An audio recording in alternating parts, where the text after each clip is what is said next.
अब तक आपने सुना कि कैसे लंच के पहले इजलास में कोर्ट साहब ने ख्याली और तुलसी के मामले में हथियार डालते हुए इसे आगे चलाने में मजबूरी जता दी थी। मगर ख्याली ने अपनी तकरीर में कोर्ट साहब की तारीफ तो ज़रूर की, मगर अपनी रंजिश के बारे में किसी को निश्चिंत नहीं होने दिया। बाकी सुनवाई लंच के बाद के लिए मुलतवी हो गई थी। लंच के बाद की दास्तान इस एपिसोड 17 में सुनिए। शीर्षक है दोस्ती बनाम दुश्मनी। तुलसी चाय की दुकान पर पहुंचकर भी खामोश थे। शायद उनके मन में उथल पुथल चल रही थी कि पोती गोद देने की बात पर ख्याली के घरवाले पता नहीं क्या सोचेंगे। ख्याली भी अपने घर वालों, विशेषकर बहुरिया से बात किए बिना कुछ बोलने की हालत में नहीं थे, अतः उन्होंने भी उन्हें नहीं छेड़ा। ख्याली ने उंगली से इशारा करके 2 चाय का ऑर्डर दिया। चाय वाला बोला, इसमें कहने की क्या बात है, हमने तो आपको देखते ही भट्टी पर केतली चढ़ा दी थी। एकदम खालिस दूध की बना रहे हैं। आप लोगों से ही तो हमारी दुकान की रौनक है। ख्याली मुस्कुरा दिए।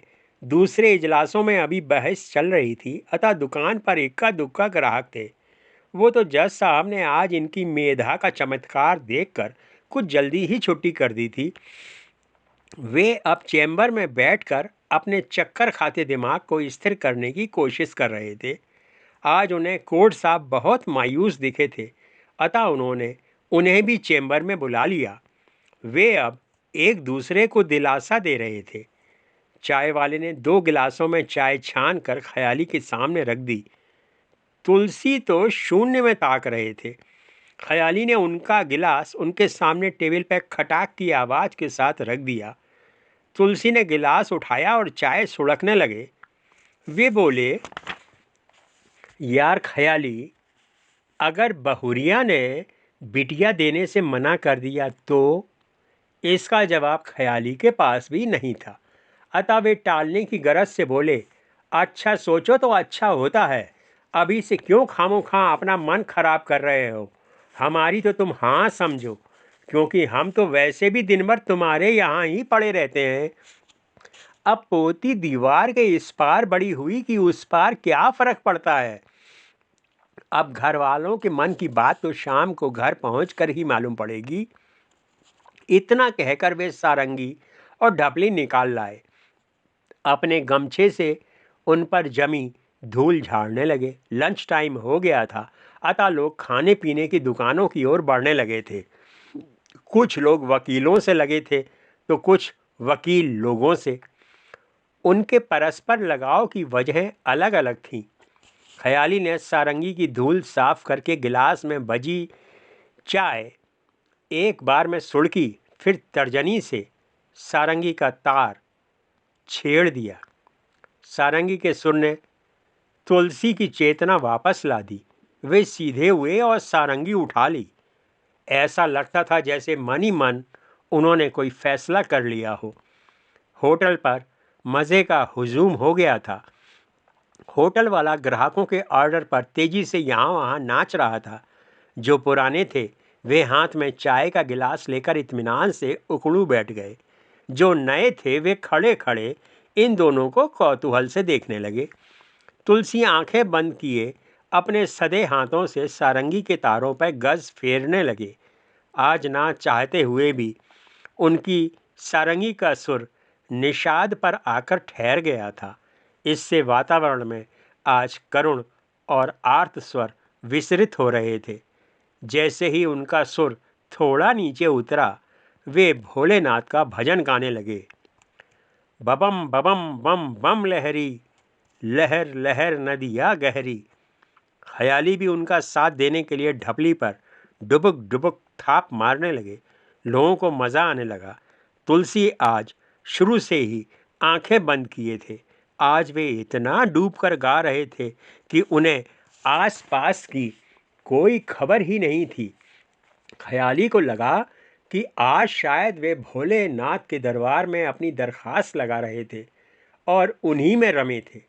तुलसी की आवाज़ में आज अलग ही असर था। चाय वाला भी काम रोक कर उन्हें सुनने लगा। आसपास की दुकानों के लोग भी उनके चारों ओर इकट्ठे हो गए। भजन पूरा करके तुलसी ने जब आंखें खोली तो वे नम थीं। उनके चारों ओर खड़ी भीड़ उन्हें बड़ी श्रद्धा से देख रही थी। अचानक किसी ने ताली बजाई और इसी के साथ पचासों हथेलियां आपस में टकराने लगी। लोगों ने उनके सामने पैसों का ढेर लगा दिया। उन्होंने इशारा किया तो ख्याली ने सारे पैसे अंटी कर लिए। दोनों ने अभी तक खाना नहीं खाया था। ख्याली ने खाने की पोटलियां सामने रख दी। ख्याली को तेज भूख लगी थी। उन्होंने तो तेजी पकड़ ली, लेकिन तुलसी के हाथ यंत्रवत धीरे धीरे मुंह तक आ जा रहे थे। जब उन्होंने खाना खत्म किया तो लंच टाइम पूरा हो गया था। वे दोनों इजलास की ओर चल दिए। भोजन अवकाश के बाद कमरा नंबर 3 का नज़ारा पुनः सुबह जैसा हो गया। तुलसी की ओर देखकर जज साहब ने जानना चाहा कि क्या उन्हें कुछ कहना है। चूंकि तुलसी भी गांव से चलकर इतनी दूर इजलास तक आए थे, अतः वे भी धीरे धीरे कटघरे की ओर चल दिए। हालांकि उनके मुताबिक तो अकेले ख्याली ने ही कोर्ट साहब की भिन्नी उड़ा दी थी और वह पहले ही टीम बोल चुके थे। कटघरे में पहुंचकर तुलसी ने जज साहब की तरफ निशाना साधा और बोले, हुजूर, सबसे पहले हमारी प्रणामी स्वीकार करो। वैसे तो इतने सालों में सारी बातें हो ही चुकी हैं और कहने को अब कुछ बचा नहीं है। अब तो मामले में आरती करके प्रसादी बांटने का टाइम है। तुलसी शायद भूल गए थे कि वे किसी रत जगह में नहीं बल्कि इजलास में खड़े थे। जज साहब ने टोका, जो बोलना हो मुकदमे से जुड़ी बात बोलो। तुलसी बोले, उसी पर आ रहे हैं सरकार। हुजूर, दोस्ती हो या दुश्मनी, दोनों में ही दो पिरानियों की ज़रूरत पड़ती है। जब ज़्यादा टाइम तक दो पिरानी साथ रहते हैं तो पता ही नहीं चलता कि कब दोस्ती दुश्मनी में बदल गई। असल में दोस्ती में पिरानी मुंह फट हो जाता है और इसी मुंह फटी में अगर उसका हाथ भी खुल जाए तो समझो दोस्ती तड़ से दुश्मनी बन जाती है। फिर ये मुंह फटी अपने आप फटे मुंह में बदल जाती है। फिर इसी फटे मुंह से एक दूसरे के लिए भका भक गालियां निकलती हैं। तुलसी द्वारा वर्णित दोस्ती की दुश्मनी में अदला बदली की दास्तान सुनकर सभी के मुंह फटे रह गए और जज साहब तो अब फटने के करीब पहुंच गए थे। तुलसी फिर बोले, मुंह फट होने के चक्कर में पिरानी फटा मुंह हो जाता है और फिर खून खराबा तक हो जाता है। हुजूर, अगर दुनिया वालों के मुंह सिल दिए जाएं तो समझो आधी रंजिश तो ऐसे ही खत्म हो जाएगी। विश्व शांति की स्थापना के लिए उनके इस भयानक उपचार को सुनकर लोगों के मुंह खुद ब खुद बंद हो गए, क्योंकि इनमें से कोई भी अपना मुंह सिलवाने के लिए तैयार नहीं था। तुलसी आगे बोले, हमारी इजलास से हाथ जोड़ के विनती है कि कोर्ट साहब दिल छोटा ना करें।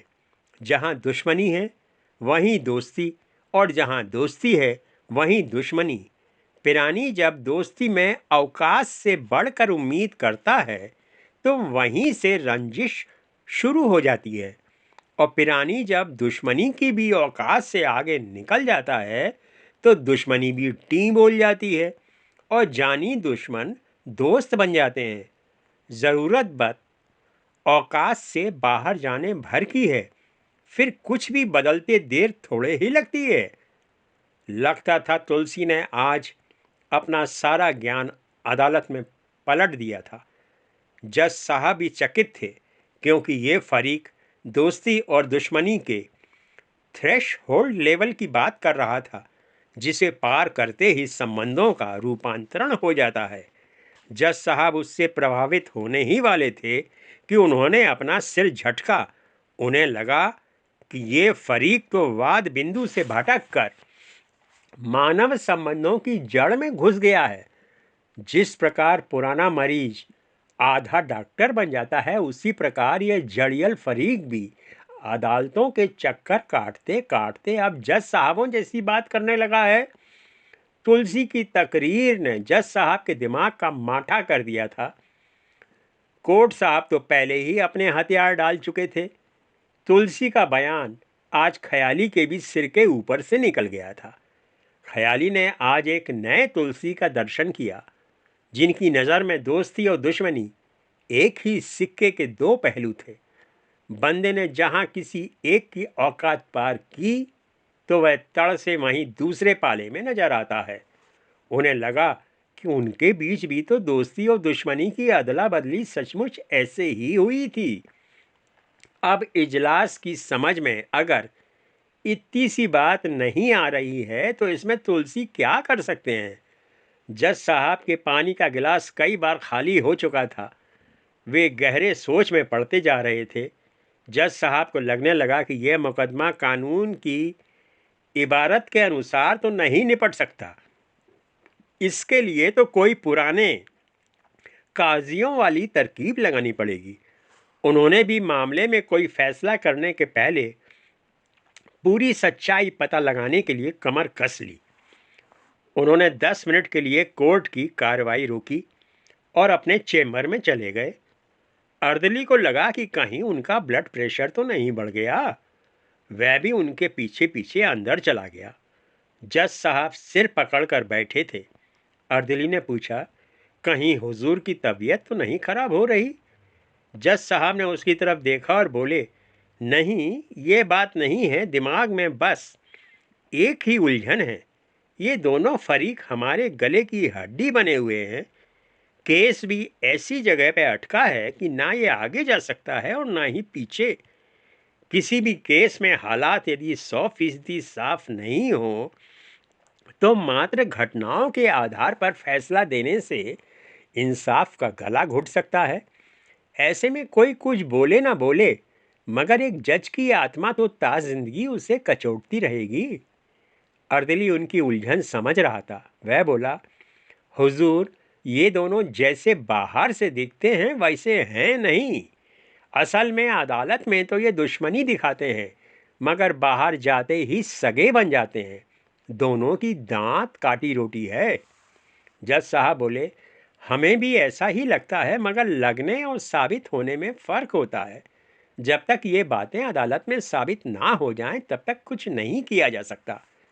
इतने दिनों में अर्दली तो पहले ही समझ चुका था कि पूरी अदालत में इनसे ज़्यादा शातिर मुकदमेबाज कोई और नहीं थे। अगर ये खूनी कतली होते तो भी मामले में कब का फैसला हो गया होता। ये अगर वाकई झगड़ा भी होता तो कब का सुलझ चुका होता। मगर ये झगड़ा कहाँ, ये तो रगड़ा था, जिसमें बरसों से रगड़ घिस हो रही थी। चूंकि कानून में भी रगड़ी की कोई सीधी दफ़ा तो थी नहीं, अन्यथा अब तक ये 10 दफ़ा रगड़ दिए गए होते। ख्याली और तुलसी इसी कमज़ोरी का फ़ायदा उठा रहे थे। कोर्ट साहब तो आज अदालत में रोने रोने को हो गए थे। अर्दली बोला, हुजूर, मुझे एक मौका दें। मैं इसी अदालत में इनकी सच्चाई इन्हीं के पेट से बाहर निकलवा दूंगा। अर्दली की बात सुनकर जज साहब चौंके। उन्हें लगा मानो फिर कोई पुराना कंपाउंडर डॉक्टर बन गया है। वे बोले, तुम कैसे पता लगाओगे? जब इतने सालों में इन्होंने अदालत की किसी भी बात का सीधा जवाब नहीं दिया तो तुम कैसे यह कमाल करोगे? जज साहब की शंका जायज़ थी, लेकिन अर्दली ने भी कुछ सोच समझ कर ही बात कही थी। वह बोला, ये सब आप हम पर छोड़ दो।